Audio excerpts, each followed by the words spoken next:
Hello and welcome to the third video by Group Real Productions. My name is James, and in this video I'll be covering how to remove malware.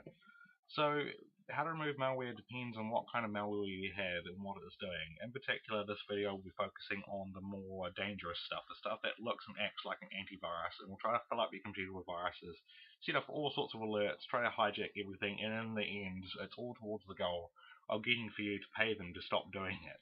Now, I'm pretty sure in most of these cases, paying these people isn't going to get your computer back. They'll just take your money. Maybe more of it than they're claiming to be taking, but we generally don't want to deal with the crooks. If they're stealing your things, it's best not to give them more. Okay, so this is an example. This is called Win7 Internet Security 2012. It's got a very impressive name, it's got a very impressive logo, but this isn't from Windows. Don't mistake it, this is not a Microsoft product, this is malware. This should be covered in the first video as an example of a malware that looks and acts like it's from Microsoft.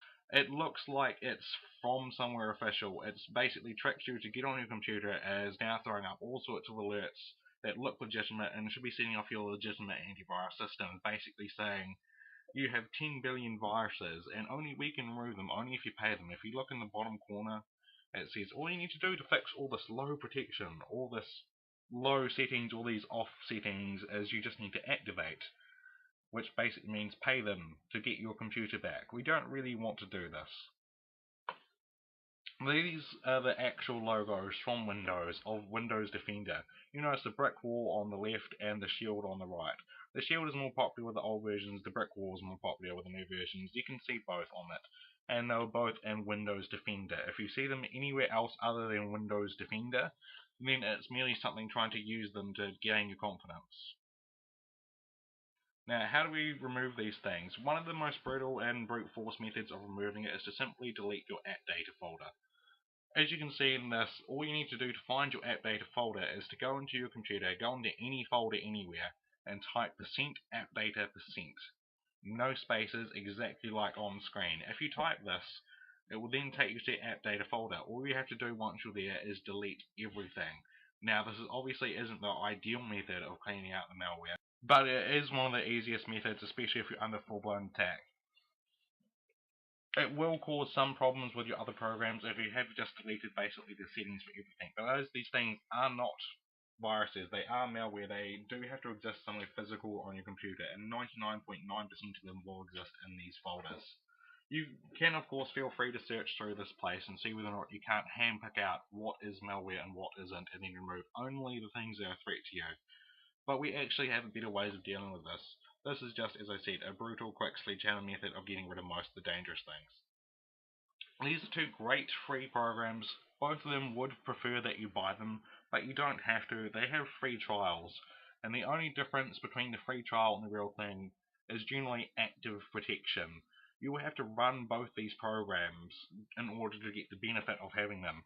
If you were to buy them, they would run silently in the background. I don't know how much resources that would consume, but you don't need to buy them once more. They're perfectly fine free. Super Anti-Spyware and Malware Anti-Bytes do similar things. They cover different databases though. They cover different forms of malware and slightly different areas of expertise, but they'll both get you the job done in the end. If you scan with both of them, you should be safe. Once more, these are free products, and these are used by professionals who prepare computers and remove malware for a living, so they are quite good. This is the main way of dealing with the bigger threats, and both of them can clear up pretty much anything. I've not heard of anything that Malware Anti-Bytes can't get. And so that covers all of the most harmful kinds of malware and how to remove them, but anything smaller than this, a general Google search with its name will pop up a billion little results for how to remove these things. That's just the way it is. You're not the only person asking these questions ever. If you ever have a problem with a piece of software, there'll be a million other people with it. You're not alone in any of this. And so it's always a good idea to check and see how other people remove them. Get advice from people who have detailed information about your particular brand of problem. I can only give a general sort of broad spectrum view. And the broad spectrum these two will fix most things. They won't fix maybe toolbars and that sort of thing, but that will come under the whole Google for it.